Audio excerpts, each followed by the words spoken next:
Hello there and welcome back to Bullets for Bucks. My name's Steven Bresnaugh and today I'm excited to bring you a comparison video between the Bergara B14 Wilderness Ridge and the Tikka T3x, and this one happens to be the Superlite variant.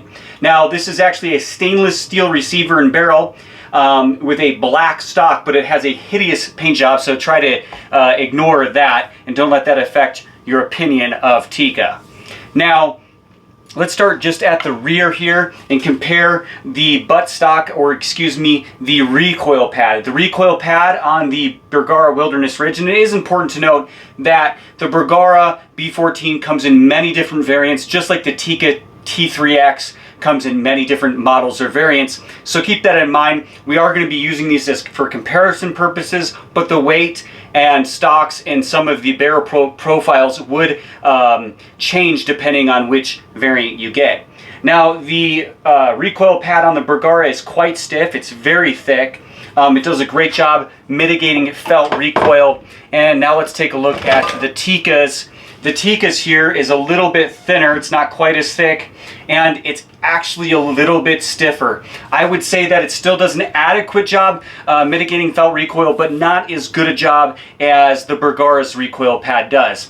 If this Tikka was chambered in 300 PRC, which by the way it's not, it's chambered in 6.5 Creedmoor, I think that it would be quite painful to shoot it if it was chambered in 300 PRC. Now, moving forward to the stock itself, the Bergara Wilderness Ridge model comes with a fiber reinforced polymer stock. So it's not fiberglass, but it's polymer reinforced with fibers. And then it has a beautiful woodland camo paint job that's hand painted on. So everyone's just a little bit different. And then it has this SoftTouch rubberized coating, which it's really nice. It has like a suede feel to it. It feels really good in the hand. It keeps you from having it slip out of your hands in wet conditions such as snow or rain. The Tikka T3x stock is made of fiber reinforced polymer as well, but it does not have the SoftTouch coating on it, and this one doesn't have any special paint job on it except for the hideous custom one I did. Now, let's go ahead and look at the knurling. The back palm swell area on the Bergara is knurled, as well as the forend. It does have a front sling swivel stud and a rear sling swivel stud as well. Now going forward to the Tikka here, you have you can change out these palm swell areas, which is also knurled, you know, I like mine just the way it comes from the factory. Then you have knurling on the forend. You do have a swing swivel stud at the front and a traditional one at the rear on the Tikka. Now, I flexed both these stocks, and I have to say the Tikka stock in the forend is actually slightly stiffer than the Bergara B14 Wilderness Ridge stock. So both, if you flex the barrel, or excuse me, flex the forend towards the barrel, both will make contact with the barrel if they're pushed or flexed hard enough, such as when you load a bipod to go shoot the rifle. However, the Tikka is a little bit stiffer. Both are adequately free-floated. Now let's go ahead and take a look at the trigger guard and the magazine or floor plate on either one. Now moving to the Bergara, you have this nice aluminum foreplate with a nice one-piece metal trigger guard. So this is actually all aluminum. It has the Bergara name in the bottom here. It has a little tab there to release the floor plate. The follower is also aluminum, I believe. Moving back to the Tikka. Tikka uses a single stack magazine that holds 3+1 in the 6.5 Creedmoor chambering. The floor plate and magazine on the Bergara holds 3+1 in 300 PRC. I don't think that Tikka actually makes a 300 PRC at this time. Now, it is a fully polymer magazine, single stack. They're kind of cheap and chintzy feeling, but I've never had any problems and they work well. One thing to note is they are not AICS compatible, and so you have to get proprietary mags for a Tikka, which kind of stinks because they're expensive. The bottom metal is not metal on a Tikka. The trigger guard is not metal on this Tikka. I believe more expensive models or variants do have a metal trigger guard, but this one does not, so that's something to take note of. Now, you can get Bergara models that do offer an AICS magwell and magazine, so you can get Bergaras with magazines. Now let's take a look at the receiver. The receiver on a Bergara, I believe, is actually cold hammer forged 4140 chromoly that's then machined, but I could be wrong on that. It was difficult for me to find exact information on it. It is a nice looking receiver. Now, one thing to also note is that the Bergara is basically a Remington 700 clone that's been improved upon the regular Remington 700. So it's got some improvements upon it, but it takes the same stocks, triggers, and accessories as a Bergara, which makes it very compatible because you can get different scope bases very easily for Remington 700 that will work on your Bergara. Now this one, because it's 300 PRC, happens to be a magnum chambering or a long action. So on the left side of the receiver you have the name beautifully imprinted in the receiver. Then coming forward you have a fully this has a fully Cerakoted Sniper Grey receiver and barrel, and the barrel is a number 5 contour with a 5/8 by 24 threading at the end, and it comes with the Omni muzzle brake, which is really nice added benefit. It happens to be 24-inch barrel, but they do come in different lengths.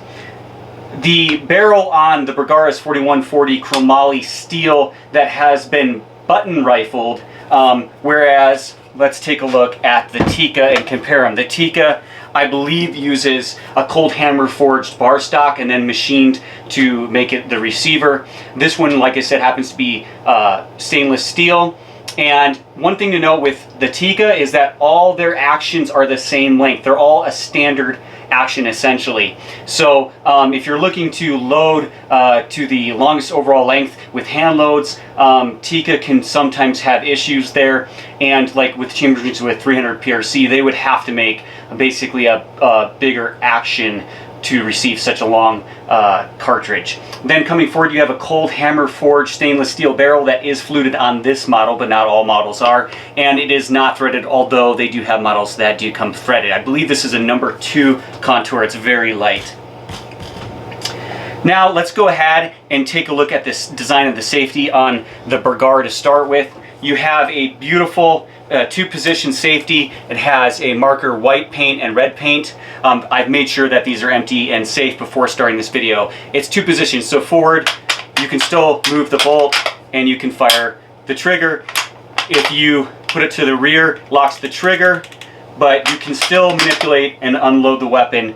I do prefer a 3-position safety such as is found on a Howa 1500, or a safety such as this. So Tikkas, you don't have as big of a, I guess you could say, safety tab to push, but it's still quite high quality. Both feel very positive, have a high quality feeling.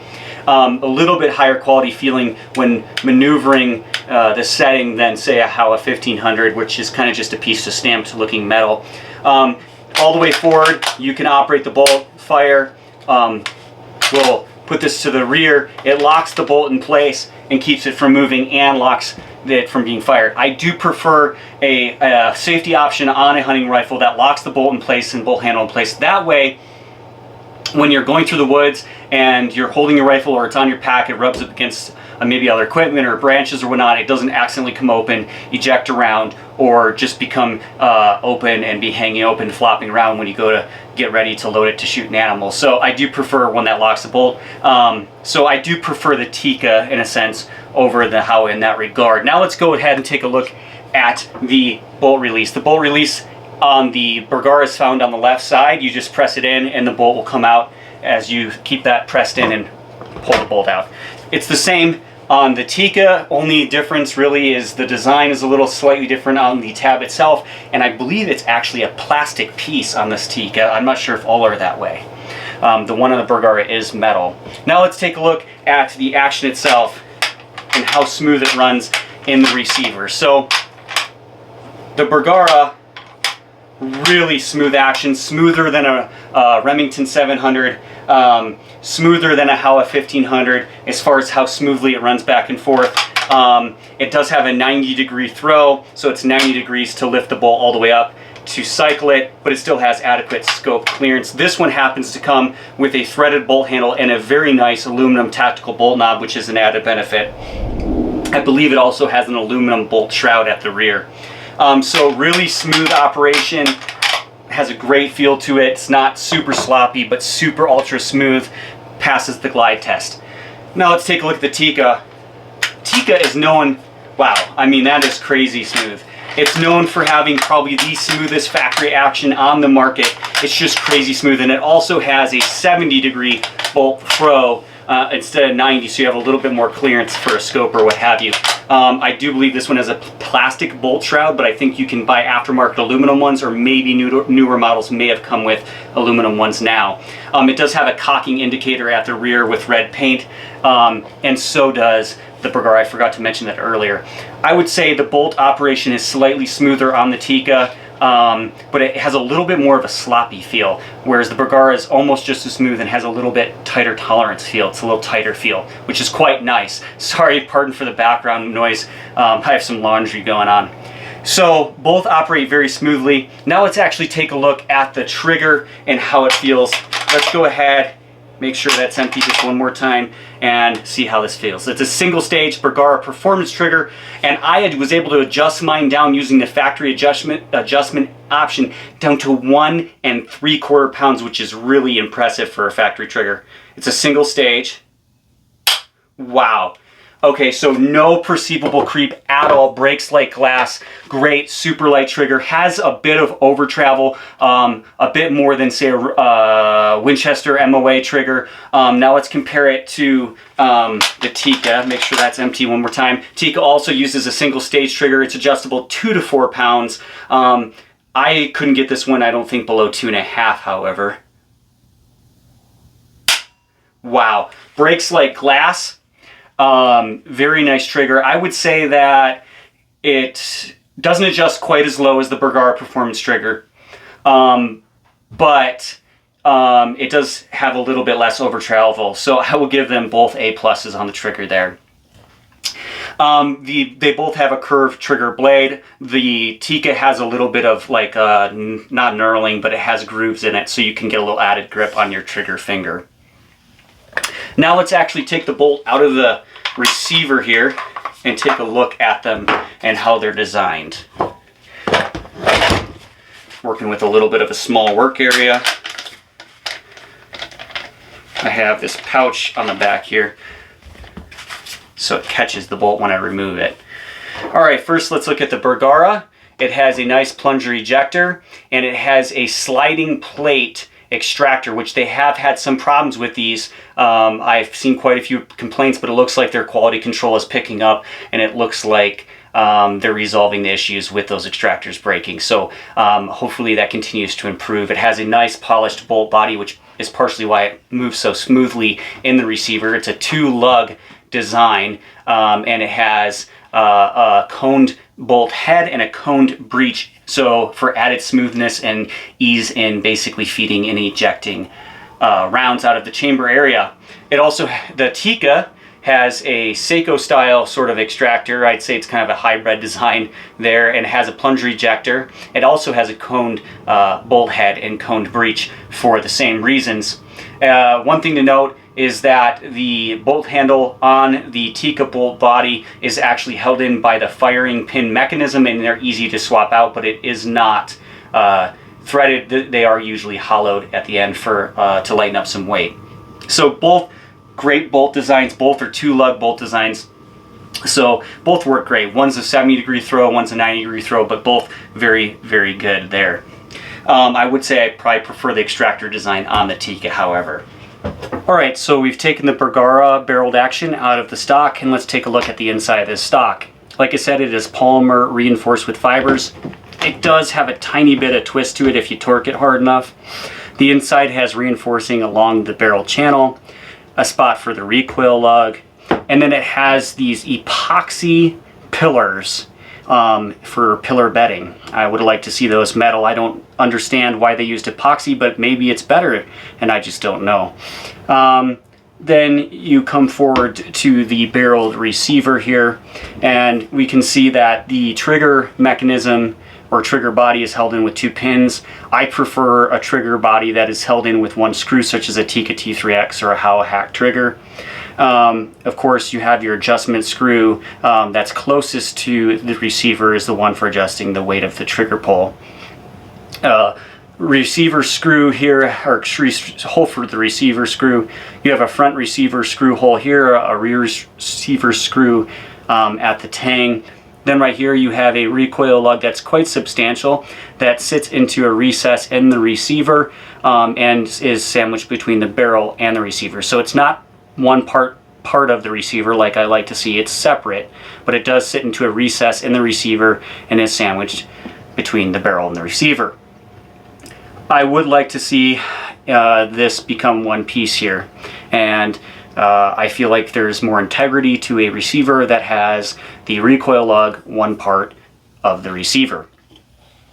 And the recoil lug and the internal side of the receiver, the trigger body and so on. I do prefer the design of the recoil lug and receiver on the Bergara because it has an actual recoil lug built sandwiched between the barrel and the receiver into a recess on the receiver, which I just feel has more integrity than a separate piece of metal that's sandwiched in the stock, in a groove in the stock and in a groove in the receiver. My biggest problem with Tikka is their recoil lug design, essentially. That's my biggest complaint. Everything else I usually absolutely love about Tikka, that's my complaint, is that the design of that is not what it should be for a good, solid, repeatable foundation. The trigger design with the trigger body and being able to remove it with one screw on the Tikka, I much prefer over the Bergara trigger that is held in with pins, and that cannot really be taken out or replaced as easily in that regard. Both rifles shoot absolutely extremely accurate. Both are great rifles. I cannot completely recommend Bergara yet because I did have a Bergara HMR several years ago, and at that time I was very unhappy with it. I could not get it to shoot accurately. Bergara, when busting into the US market, had a lot of issues with quality control, and it seemed like they had a high percentage of very bad lemons, but it does look like they're slowly resolving that and the quality control is getting better, and I'm hearing less and less reports of Bergaras that are lemons and just can't shoot accurately. It looks like right now they're both producing great rifles. Of course, no factory is completely without error, and there are always lemons. Although I feel like when I've come to Howa, which is why I recommend them so much, is I have never had a Howa, and I've had a lot of them, that couldn't shoot sub-MOA with factory ammunition. So they seem to have very high quality control and shoot very consistently accurate. Now, the barrel, like I said, on the Tikka is 24 inches. It's actually 24.3 inches. And the barrel on the Bergara 300 PRC was advertised as 26, but I don't know if they were including the muzzle brake, the length of the muzzle brake or not. But without the muzzle brake on, it is definitely 24 inches, not 26 inches. The Bergara weighs 7.9 pounds, and I believe it's around 46 inches in length. The Tikka is shorter. Of course, it doesn't have the muzzle brake on it.